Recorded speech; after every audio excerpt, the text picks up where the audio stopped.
Hey everyone, welcome to Running Retro in our 24 Days to Christmas. Today, we've got another classic. Let's see what it is.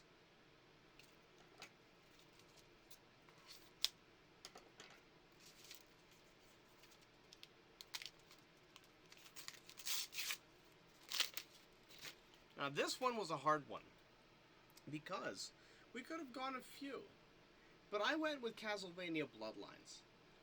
Castlevania 1, absolutely a classic, loved playing it. Castlevania 3, absolutely.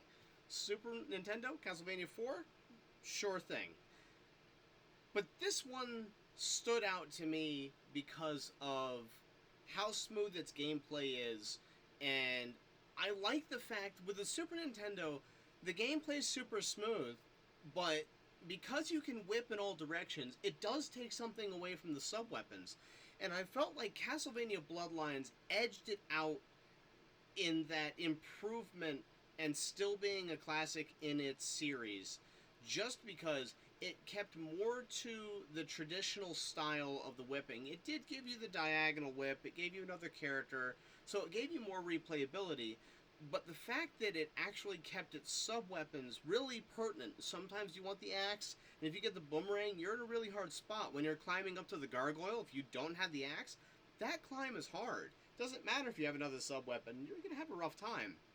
So the fact that this kept that original feel of Castlevania and needing the right tools for the right moment, and not just giving you the right tools for the right moment at all times, which is kind of what I felt like was true in Castlevania 4.